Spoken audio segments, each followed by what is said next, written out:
선교 신학.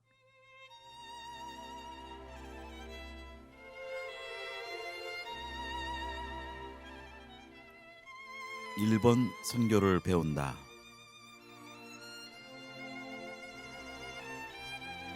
네, 형제자매님, 또 선교제에 계시는 여러 선교사님들, 안녕하십니까? 오늘은 우리 한국과 가장 가까운 일본에 대해서, 특별히 일본 선교학적으로 일본을 좀 이해하는, 또 선교 역사를 이해하면서 그 한국과 일본의 그 선교적 어떤 책임과 또 나눔과 연결들을 한번 오늘 우리 배우는 시간을 좀 갖도록 하겠습니다. 오늘 강의해 주실 우리 선교사님은, 강사님은 조남수 선교사님이십니다. 그래서 조남수 선교사님께서 26년째 선교를 하시면서 사실은 누구보다도 우리 일본 선교의 뿌리를 아시고 또 한국 선교의 관계를 잘 연구하셨고 아시는데, 우리 그 부분에 대해서 오늘은 한번 일본 선교를 좀 배우는 시간을 갖도록 하겠습니다. 우리 조남수 선교사님, 우리 강사님 모셨습니다. 안녕하십니까? 네, 안녕하세요. 감사합니다. 네, 우리 일본 선교에 대해서 사실은 저희가 모르는 부분들이 이렇게 드러나지 않은 그런 많은 부분들이 있는 걸 저희가 알고 있는데요. 이 시간부터는 우리 선교사님께서 우리가 지금 선교하는 사람들로서 어떻게 일본을 봐야 되고 이해해야 될지, 그 뿌리와 또 과거, 또 현재, 또 미래에 대해서 좀 이렇게 짚어주시는 시간을 좀 가지셨으면 좋겠습니다. 네. 예, 오늘 제한된 시간 속에 전부 다 얘기한다는 건 좀 어렵겠습니다만은 기본적인 그 좀 기억하시면 좀 좋겠다고 생각하는 몇 가지를 여러분들과 좀 나누기 원합니다. 예, 먼저 말이죠. 일본이라는 나라를 우리가 다양하게 정보를 가지고 있고 또 많은 분들이 일본을 잘 알고 있다고 생각을 합니다. 그러나 그 일본을 알고 있다고 하는 그 정보들이 때로는 좀 왜곡된 정보들도 많이 있다고 생각하기 때문에 특별히 우리 이 방송을 청취하고 계시는 그 우리 기독교인들이라면은 바른 그 역사 이해와 또 특별히 우리 기독교 신앙과 관계된 그런 역사로서 한번 생각해 보면 좋지 않겠나 생각해서 그런 면에서 좀 얘기하고 싶습니다. 괜찮은지요? 네. 지금 우선 그 일본이라는 나라가 어떻게, 특히 거기가 신토이즘, 불교 그런 것들이 들어가 있는데요. 우리 한국과 어떤 연관이 돼 있을까요? 네. 종교적으로 좀 말씀을 드린다면 여러분이 아시다시피 일본 사람들은 신도라고 하는, 뭐 영어로 신토이즘이라고 합니다만은, 이 신도라고 하는 독특한 일본의 민간 종교를 믿는 사람들이 뭐 거의 대부분이라고 그렇게 보시면 되겠고, 또 일본 사람의 특징이 한 사람이 종교를 두 가지, 세 가지를 가질 수 있다고 생각하는 것이 일본 사람의 의식인데, 불교가 상당한 그 생활 속에서 일본 사람의 의식에 영향을 끼치고 있습니다. 그리고 뭐 불교가 그렇게 영향을 줄 뿐만 아니라 그 외에 또 필요한 많은 다른 파생된 불교에 파생되는 그런 종교들이 많이 있고, 아시는 대로 일본의 사무라이, 무사들을 중심으로 내려오고 있는 유교적 사상 같은 것들은 또 이것도 일본을 지키는 하나의 그런 중요한 종교적인 배경이라고 볼 수 있습니다. 그런데 불교는 백제 시대에 한국에서 백제에서 건너가서 일본 불교가 시작이 됩니다. 백제가 서기 600년경에서부터 뭐 백제가 멸망할 때까지 일본은 백제로부터 많은 문물과 정신적인 영향을 받아오죠. 이 백제의 그 불교뿐만 아니라 뭐 백제 불교 승려들과 백제 불교인들이 일본으로 많이 건너갔던 것은 역사적인 기록이 굉장히 많고요. 소위 일본의 법능사라고 하는 아주 최고의 국보를 자랑하고 있는 그 절은요, 백제 사람들에 의해서 지어졌고요. 일본의 국보로서 아주 아름답게 보존이 되고 있습니다.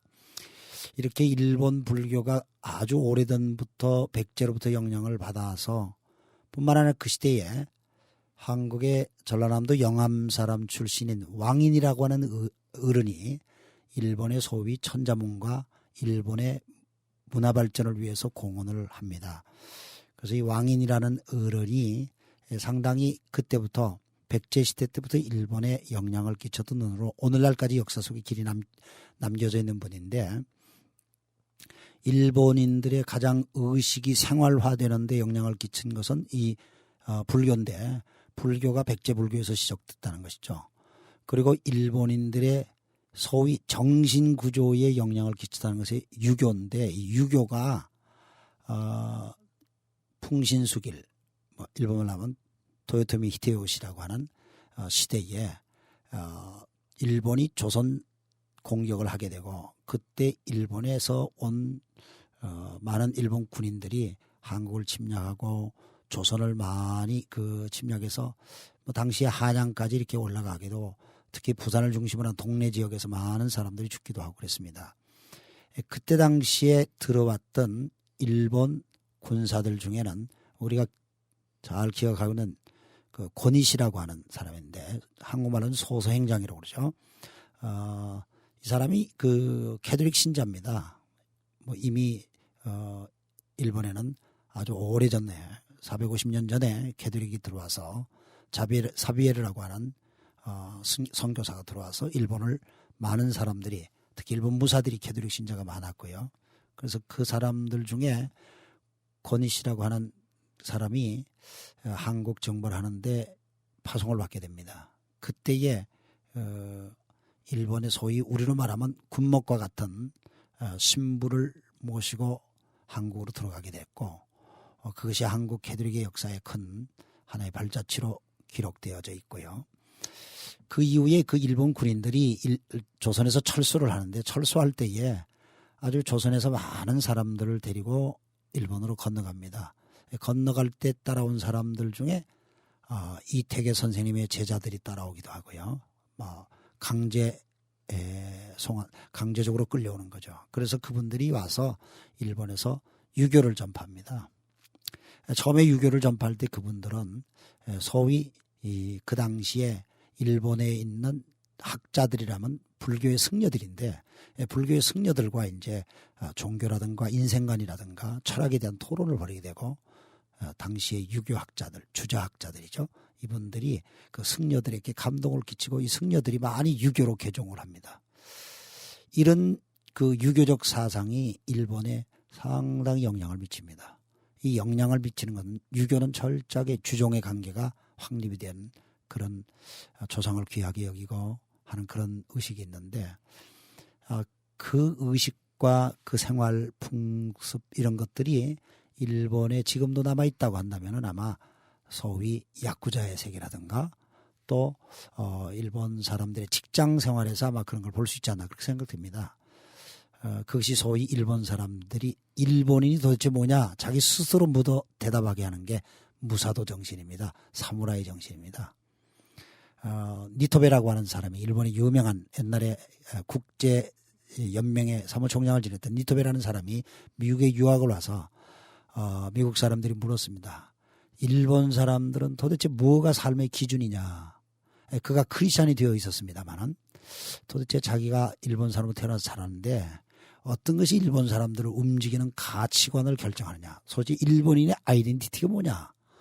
고민을 하면서 이 사람이 쓴 책이 소위 무사도라고 하는 일본말로 무시도라고 그러는데 무사도라는 책을 썼습니다.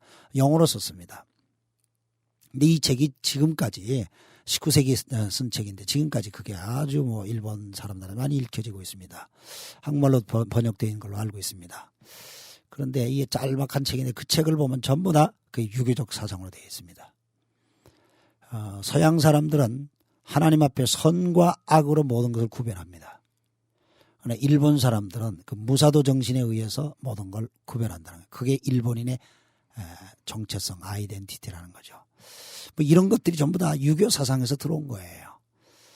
그런데 그뿐만 아니라 일본에 몇 가지 설이 있습니다만 신도이즘이라고 하는 신도라고 하는 종교는 우리로 말하면은 정령 숭배 사상을 가진 민간 종교라고 말할 수 있는데 이것도 한국에서 들어왔다는 설이 있습니다. 일본인의 정신, 일본인의 마음이라고 얘기하는 후지산이 있는데 후지산이 3,776m입니다. 제일 꼭대기에 올라가면은 꼭대기에 신사가란이 있고 그 신사는 조선에서 건너왔답니다. 그만큼 제가 볼 때에 일본인의 정신 세계를 배경하고 있는 종교가 전부 다 한국에서 다 건너갔다는 겁니다. 불교가 그랬고요. 또 유교가 그랬고요. 또 신도이즘도 물론 이건 한 설입니다만 그런 영향을 주었다고 부정할 수가 없습니다. 그렇다면 오늘의 일본을 만든 것은 물론 일본 사람들이 일본 사람 스스로 역사를 만들고 그렇게 다 했겠습니다만 그러나 그들 속에 그렇게 만들어졌던 것은 그런 종교적 사상적 영향을 한국으로부터 받았다는 것은 부정할 수 없을 것 같습니다. 백제가 멸망을 했을 때에 우리가 알다시피 신라가 당나라와 연합을 해서 백제를 멸망을 시킵니다. 근데 백제의 귀족들이 다 죽었을까요? 그렇지 않습니다. 계백 장군이 죽었을 때에 그 당시에 백제는 일본과 굉장히 친밀한 관계가 있었고 물론 그 당시 일본은 외라는 나라로 불렀습니다. 외라는 나라를 일본말 하면 야마토라고 그럽니다. 이 야마토라고는 일본 외라는 나라와 백제는 아주 밀접한 관계가 있고 백제가 멸망할 그때에 일본 국민이 갑자기 많이 늡니다. 그러면 백제 사람들이 그걸로 많이 건너갔다는 얘기고 백제 사람들이 일본에서 살면서 소위 자기들의 본토에 대한 향수를 늘 가지고 있었을 것이고 언젠가는 자기들이 본토로 돌아간다는 그런 획기적 본능이 있으리라고 생각해서 저는 일본 사람들이 자꾸 이 반도로 진출하고자 하는 소위 그것이 근대사에 와서는 침략전쟁으로 표현됩니다만은 나는 백제인들이 수없이 건너가서 그 영향을 그 후손들이 가지고 있지 않나 제 개인적인 생각입니다. 물론 이것이 학술적으로 역사적으로 논정을 해야 된다고 생각을 합니다. 그러나 재미있는 것은 오랫동안 한국의 조선일보의 그 연재 소설 가운데 잃어버린 왕국이라는 연재 소설이 있었습니다. 상당히 오래됐습니다. 아마 4, 5년 이상 됐던 그런 최인호 씨라고 하는 작가가 쓴 잃어버린 왕국이라는 연재 소설인데 이 연재 소설은 최인호 씨가 일본의 모든 도서관을 다니면서 완전히 연구를 하고 검토를 해서 우리나라는 신라 고구려 백제가 있었는데 또 한 나라에 잃어버린 나라가 있었다. 그게 외라는 나라다. 일본에서 문서적인 걸 찾아서 그 소설을 쓴 겁니다. 물론 소설이기 때문에 충분히 우리가 역사적인 논증으로 얘기하기는 좀 어렵겠습니다만 그러나 소설을 쓴 그 최인호 작가는 어느 정도 근거 있는 얘기를 기준으로 해서 아마 소설로 표현했다고 그렇게 생각합니다. 저는 개인적으로 굉장히 그 근거 있다고 생각합니다. 왕인 박사가 일본에 건너가서 일본에 그런 영향을 끼치고 백제불교가 그런 영향을 끼칠 때 소위 일본이 그 당시에는 춘추전국 시대였는데 서기 700년 이때입니다. 그때에 소위 일본에서 성덕태자단, 일본말로 쇼토쿠 다이시라고 합니다. 성덕태자라는 사람이 일본의 율령국가, 소위 법치국가 제도를 처음 만드는데 10가지 조항, 10계명을 만듭니다. 이것이 왕인 박사라든가 백제 불교의 영향을 받아서 그런 규정을 만들어서 나라를 만듭니다. 제가 이런 말씀을 드리는 것은 일본이라는 나라가 구성이 될 때에 조선과 한국의 영향을 받아서 정신적으로 영향을 받아서 오늘의 일본이 되었다.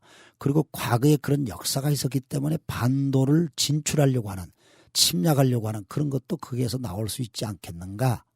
저는 그렇게 보는 것이죠. 그래서 우리가 이게 한국 사람과 일본 사람이 다 섞여서 사는 거예요. 왜 그러냐면은 일본의 유전연구소에서 검토를 해보니까 일본인들의 DNA를 조사를 했습니다. 그런데 일본인의 DNA를 조사하면서 일본 사람과 똑같은 민족이 어디 있을까? 소위 일본 본토 섬에는 본래부터 살던 원주민이 없었습니다. 일본이 학술적으로 인정합니다.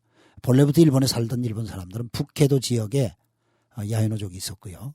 그 다음에 오키나와 섬에 오키나와 독특한 류큐족이라고 하는 사람들이 있었습니다. 그래서 그 두 지역은 사실은 일본이 아니었습니다. 나중에 일본으로 편입된 지역들이죠. 그런데 일본 본토에 어떻게 사람들이 왔을까? 4가지 루트로 얘기합니다. 첫째 루트는 남방 루트라고 그래서 필리핀, 대만, 오키나와를 거쳐서 들어왔다. 이렇게 한 루트가 있고요. 그 루트를 얘기하는 이유는 지금 현재 규슈, 부산 밑에 있는 규슈 지역이 일본의 과거 역사에 아주 뿌리 깊은 장소입니다. 그리고 또 한 루트는 산동반도 루트가 있습니다. 중국의 산동반도를 통해서 일본으로 들어온 사람들이 일본의 그 혈통을 이어줬다. 또 한 루트가 있습니다. 그건 시베리아 루트입니다. 옛날에 시베리아로부터 사람들이 일본 열도를 그냥 건너왔다는 겁니다. 지금처럼 이렇게 열도가 섬이 되고 그러기 전에 지축의 변화가 있기 이전에 그렇게 했다. 그런 설이 있고요. 가장 많은 강력한 학설, 그것은 조선반도를 통해서 한반도를 통해서 일본에 들어온 도레인, 외지에서 그렇게 들어와서 일본이라는 나라의 민족을 형성했다. 그래서 이건 뭐 일본의 그 초등학교 6학년 사회 교과서에 실려 있는 내용입니다. 그러니까 한국에서 들어간 건 혈통적으로 그렇죠. 그 다음에 역사적인 게 그렇죠. 종교적으로 그렇죠. 그런 것들이 그들의 사상과 문화를 만드는 겁니다. 아까 말씀드린 백제불교를 비롯하여서 왕인박사를 의한 인문학적인 그런 영향, 이런 것들이 소위 일본의 문화 뿌리라고 하는 아스카 문화입니다. 그게 아스카 문화의 시작입니다. 뭐 이렇게 본다면은 오늘의 일본의 뿌리는 한국에서 영향을 주어서 오늘의 일본을 만들었다. 이렇게 볼 수 있고, 물론 일본이 중세기를 거치고 중세시대를 거칠 때 일본은 오랫동안 세국 정책을 씁니다.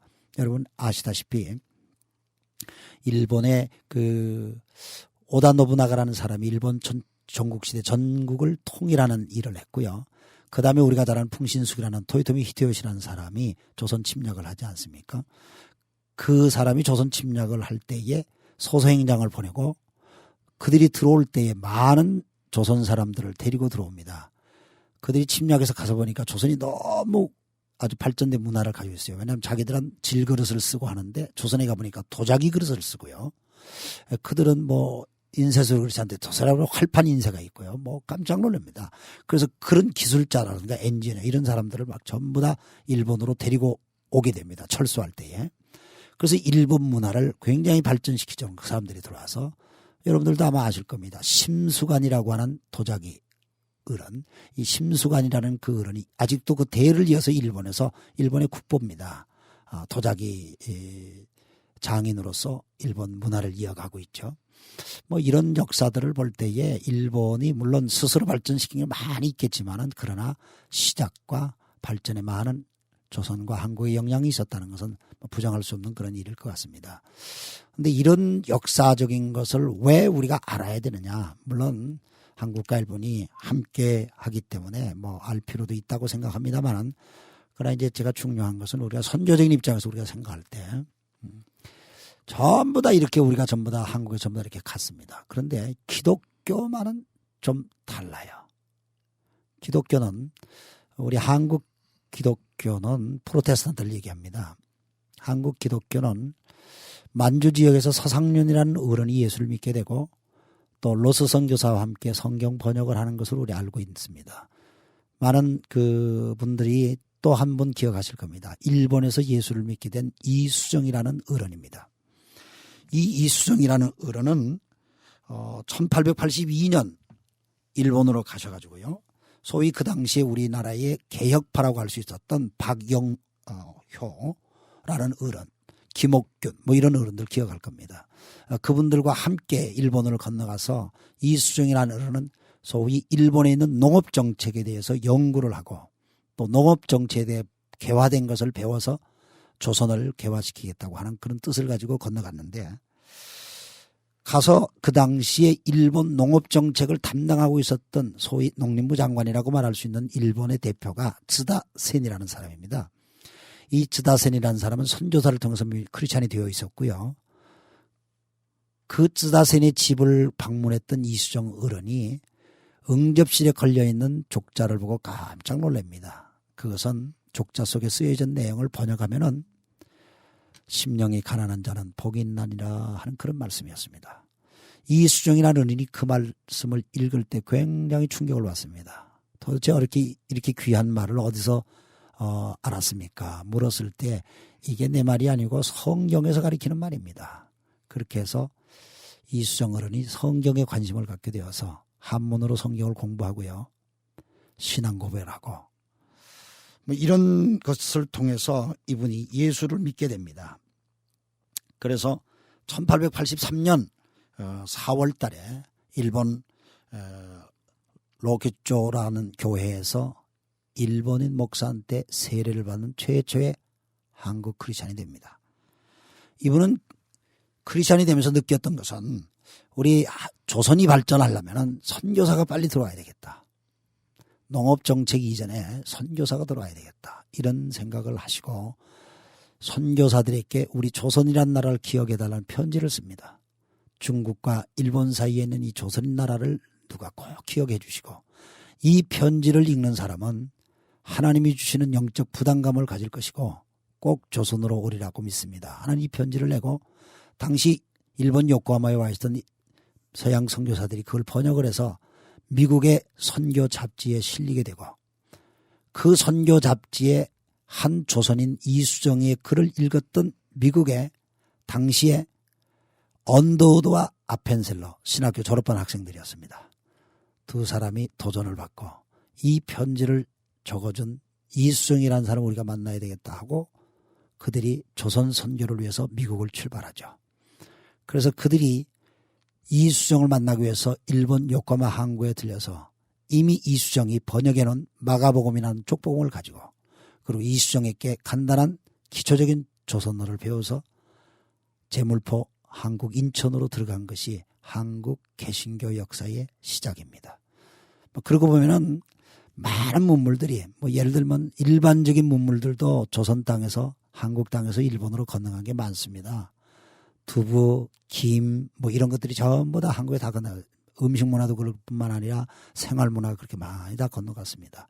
그러나 기독교는 물론 미국 선교사들이 또 영국 선교사님들이 우리 한국에 전파를 하셨지만은 그들이 우리나라에 와서 전파할 수 있는 어떤 계기를 주었던 것은 소위 일본에 있던 또 다른 감추어진 크리스천들이었다. 이렇게 생각할 때에 한일과의 역사는 참 재밌다. 하나님께서 묘하게 우리들 사이에 역사하셨다. 이런 것이 느껴지죠.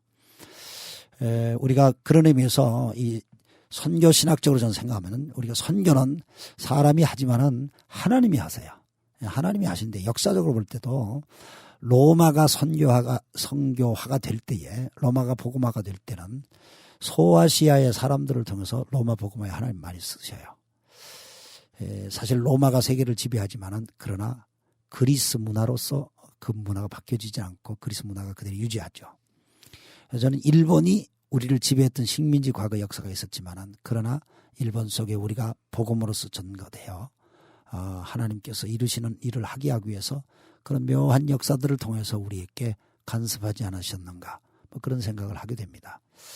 그래서 앞으로 우리가 좀 선교를 생각할 때 일본을 좀 더 깊이 좀 공부하면 좀 좋겠다 그런 생각이 듭니다.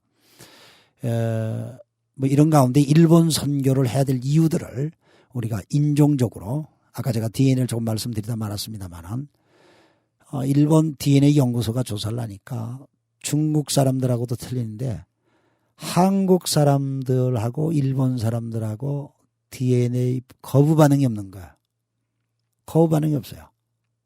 그래서 재미있는 것은 2002년도부터 서울대학 부속병원과 일본의 동경대학 부속병원이 같이 소위 그 태혈줄이라고 그러죠. 엄마들 그 태반에서 나는 탯줄 이걸 잘라서 옛날에는 다 버렸는데 지금 안 버립니다. 미국에서는 잘 알겠습니다만은 한국도 이제는 탯줄을 잘라서 그걸 냉동 보관을 합니다. 왜냐하면 그 아이가 자라다가 병이 생기면은 그 탯줄 속에서 나오는 모세혈관을 통해서 그 아이의 치료할 수 있는 것을 거기서 다 그 배양한다는 얘기입니다. 그래서 미국 같은 경우는 그게 그렇게 비싸질 않아요. 그래서 냉동 보관을 웬만한 사람들은 많이 해요. 그래서 이게 아마 이런 연구들이 세계적으로 막 확정되는데 그래서 일본이 연구를 많이 했어요.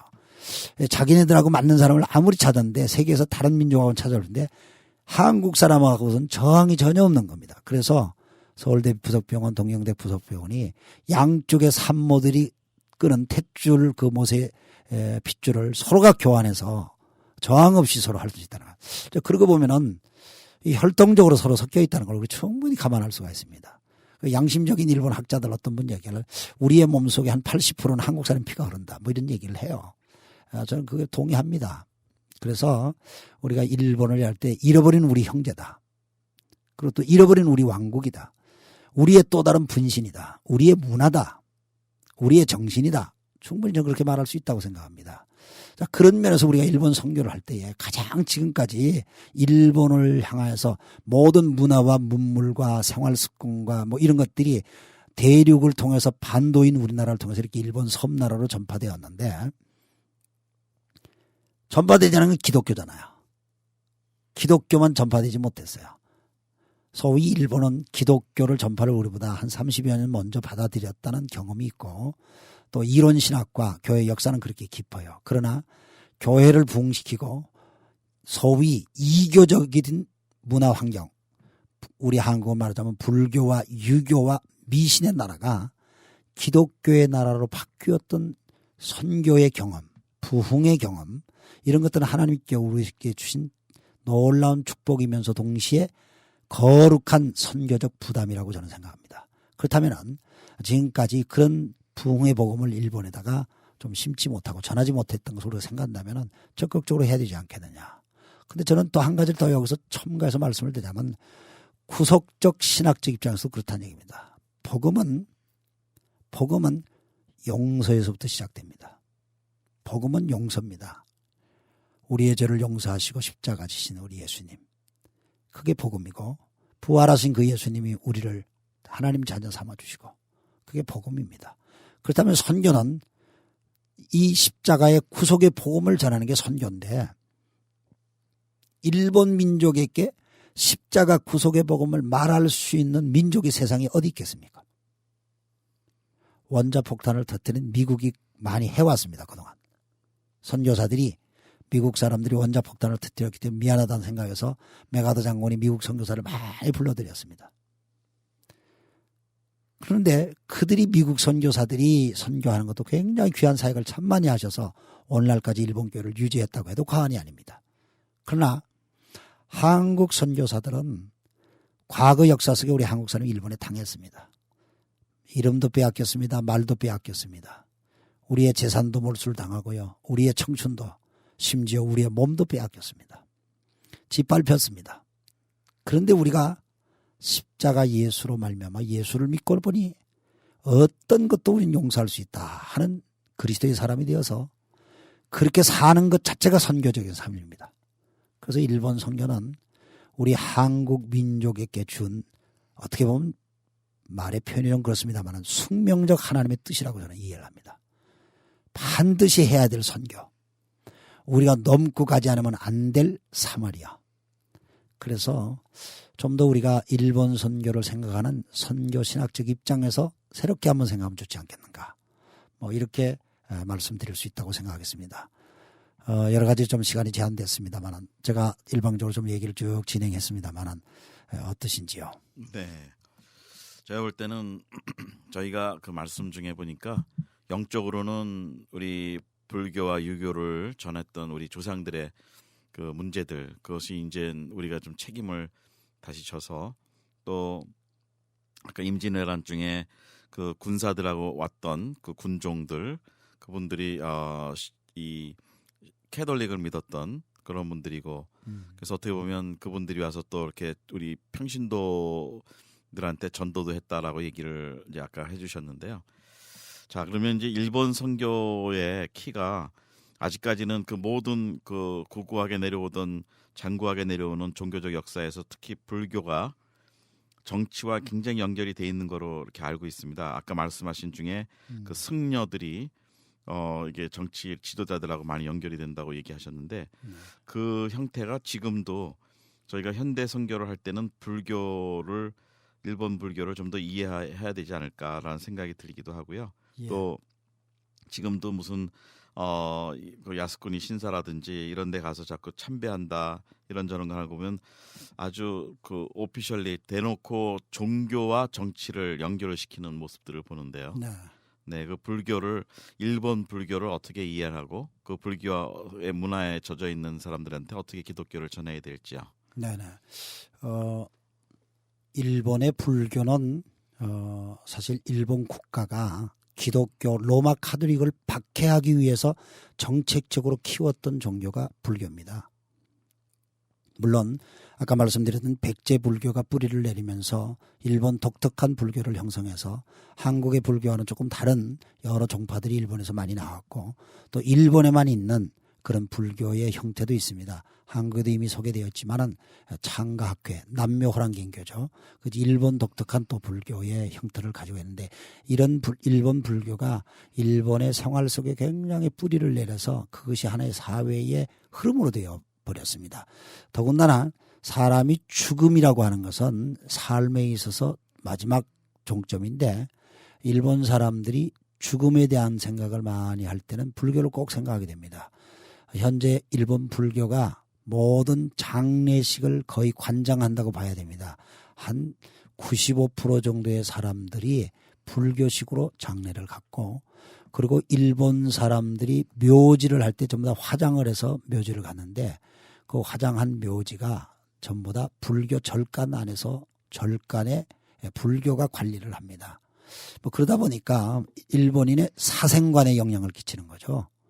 아까 말씀드렸듯이 사실 일본 사람들이 무사도라거나 사무라이 정신이 굉장한데 그게 어떻게 죽을 것이냐 하는 이런 부분들이 사생관의 문제인데 이것이 종교적과 연결이 되고 그것이 또 지금을 살 때의 삶의 방식에도 영향을 준다는 얘기죠.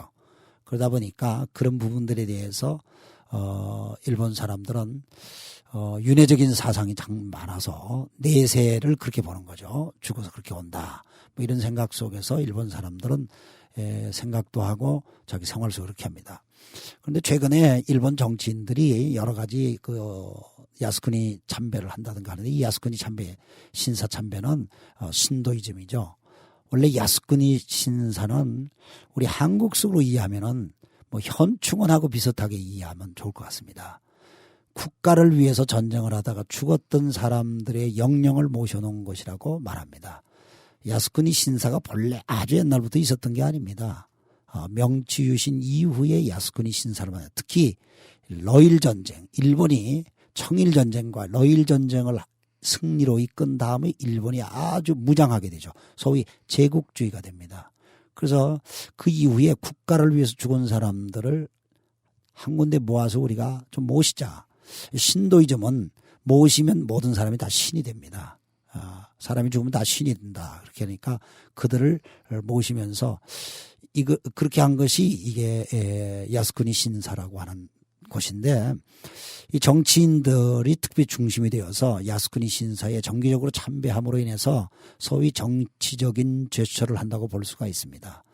일본이 특히 최근에 오랜 한 20여 년 동안 일본이 경제적으로 아주 이렇게 거품이 빠진 버블 경제가 간 그런 시대를 맞으면서 상당히 사회적으로 좀 패배감과 절망감이 많이 있었습니다. 근데 이런 부분을 좀 일본 국민들에게 좀 희망을 심고 용기를 주고 뭐 이렇게 하기 위해서 정치인들은 자꾸 어떤 또 다른 액션을 취하는 것이 나라를 사랑했는데 애국적인 것을 충동하게 되고 또 자기네 역사에 대한 것을 자꾸 충동하면서 거기 왜곡하는 부분들이 없지 않아 있는 거죠. 그래서 그들이 야스쿠니 신사에 공개적으로 참배를 하게 되는데 문제는 야스쿠니 신사 안에는 뭐가 있냐면은 2차 대전의 전범들의 위패도 함께 있다는 겁니다. 그리고 조선시대 우리 조선의 젊은이들이 2차 대전 때 일본 군인들의 강제적으로 징용을 당해가서 전쟁터에서 죽었던 2만 5천 명의 위패가 거기에 강제적으로 모셔져 가지고 그들도 신으로 추앙되면서 있다는 얘기입니다. 이제 그런 것을 참배하면서 일본 사람들이 뭔가 자신감과 또 우리도 나라를 위해서 이렇게 하자 뭐 이런 분위기를 자꾸 만드는 것 같은데 뭔가 주변 나라들과 또 역사에 대한 것을 잘못 인식하는 어떤 정치적인 제스처 때문에 사람들이 조금 혼란을 지금 겪고 있는 때가 아닌가 뭐 그런 생각이 듭니다. 어쨌든 이런 분위기들을 우리가 좀 타파할 수 있는 것은 좀 더 적극적으로 우리가 선교적 입장으로 접근을 하고 일본이 가능성이 있어요. 일본이 우리가 뭐 어렵게 보입니다. 왜냐하면 선교적인 열매가 전혀 보이지 않고 어렵게 보이지만은 그러나 저는 가능성이 있다고 봅니다. 우리 특별히 한국 선교사님들이 그런 부분에서 굉장히 도전적으로 일할 수 있는 그런 좋은 선교지라고 생각이 됩니다. 예. 네. 이제 끝으로 마지막 주제 하나 더 몇 분만 말씀해 주시면 좋겠는데요. 지금 미래에 대해서 굉장히 일본 선교에 대해서 가능성이 있다고 말씀을 해주셨고 또 우리 한국 선교사님들에게 많은 격려를 해주시는데 그렇다면 구체적으로 한국 선교사님들의 그 물론 단점도 있겠지만 그 일본 선교를 위해서 그렇게 하나님이 예비하신 장점들 또 한국 선교사만이 또 가능하게 잘할 수 있는 그런 특별히 이제 마지막 부분에 우리 일본 선교를 배울 때 우리가 어떤 장점들을 가지고 일본 선교를 접근해야 될지 그 현장 선교사님으로 또 리더로서 한번 말씀 좀 해주시죠. 네, 한국 선교사님들이 좋은 점이 너무 많습니다. 그 점을 좀 말씀을 드리고 싶은데 그 전에 한국 선교사에 가진 약점이 있다면은 우리의 열심이 장점이면서도 약점이 될 수도 있습니다. 우리 한국 선교사는 참 열정적입니다. 가서 당장이라도 뭔가 일을 시작해야 되겠고 뭔가를 해야 되겠고 교회를 세워야 되겠고 막 열정적입니다. 근데 이런 것들이 조금 또 약점이 될 수도 있습니다. 그래서 그런 점을 우리가 잘 보완을 한다면은 일본 선교는 굉장히 희망적입니다. 왜 희망적이냐? 우리 한국 선교사는 첫째 일본 문화의 적응력이 어떤 민족보다도 뛰어납니다. 언어를 습득하는 데 있어서 우리 한국 사람들은 일본어를 습득하는 데 그다지 어렵지 않습니다. 기초 일본어를 하는 것은 누구든지 그냥 금세 할 수가 있고요. 조금 신경을 써서 공부하시면은 한 2년 정도 이렇게 공부하셔서 충분히 언어를 극복할 수가 있습니다. 그리고 또 일본인 속에서 사역을 잘 꾸준히 하신다면은 일본 문화를 수용하는데도 전혀 어려움이 없고 그래서 우리가 적응하는 데서 선교사가 굉장히 그 좋은 사역지라고 그렇게 생각됩니다. 동시에 한국 선교사들은 일본 사람들에게 유일하게 저는 교회를 세우고 또 목회 선교를 하실 수 있는 분들이 한국 선교사라고 생각을 합니다. 그런 의미에서 한국 선교사는 한국에서 목회 경험이 있고 아니면 부흥과 선교의 열정들을 경험했던 선교사님들이 필드에 나오셨기 때문에 일본 선교에 아주 큰 이점이 있다고 생각합니다. 동시에 또 일본 자체가 최근에 뭡니까 한류 붐이 온 세상에 지금 세계의 지구 전체에 퍼져 있는데 이런 한류 붐이 일본에서 시작된 걸 여러분이 아시죠? 일본에서 시작됩니다. 일본이 시작된 예를 들면 겨울연가 내가 얼마 전에 겨울연가를 6번 봤다는 겨울연가 상당히 그 시리즈로 전체를 담으면 굉장히 긴데 6번을 봤다는 분을 그것도 여자분이 아니고 남자분한테 내가 그 얘기를 들었어요. 이 문화적 수용성이 굉장히 서로 가깝다는 얘기입니다. 공유하는 것이. 그래서 겨울연가의 그 애틋한 그런 그 드라마틱한 그 내용들이 일본 사람들이 그대로 수용하는 걸 보면은 정서적으로 통한다는 얘기죠. 우리가 정서적으로 교감이 된다고 하는 지역을 선교한다는 것은 굉장히 특별히 하나님께서 우리 민족에게 맡겨준 나라라고 그렇게 생각을 합니다. 뭐 그런다고 본다면은 일본 선교를 향해서 우리 한국 선교사가 갖는 이점들은 너무너무 크죠. 아까 제가 말씀을 조금 드렸습니다만은 무엇보다도 우리가 일본 사람들에게 선교를 만약에 한다면은 일본 사람들이 처음엔 우리를 좀 낮게 볼지 모르겠습니다. 자기들보다도 더 일본에도 역시 선교사 그러면은 서양에서 부강한 나라가 서양에서 오는 것이다 이런 이미지가 있습니다. 그러나 한국에서 선교사가 왔다 이러면 처음엔 이해가 안 가는 부분도 없지 않아 있을 것입니다. 그러나 우리가 그렇게 해서 선교를 하다 보면 저 현지에서 제 자신이 경험하는 것인데 일본 사람들이 굉장히 도전을 받고 머리를 숙이고 뭐 저를 통해서 하나님의 은혜를 깨닫는 사람들은 첫 번째 얘기가 은혜 받고 난 다음에 우리 조상들이 우리 민족이 한 한국에 대한 죄를 용서해 주세요. 뭐 이 말부터 해요. 그리고 자기들도 회개합니다. 이런 말을 합니다. 우리 한국 선교사들이 이게 놀라운 일을 하는 겁니다. 이런 일들은 하나님이 하시게끔 또 그렇게 우리들을 인도하시고 간섭하신다고 생각하기 때문에 한국 선교사는 굉장히 장점이 있습니다. 그리고 또 한국 선교의 장점은 일본이 굉장히 비용이 많이 드는 나라인데 한국 선교사는 적응력이 좋습니다. 잘 견딥니다. 참습니다. 또 가난하게 살아도 견딥니다.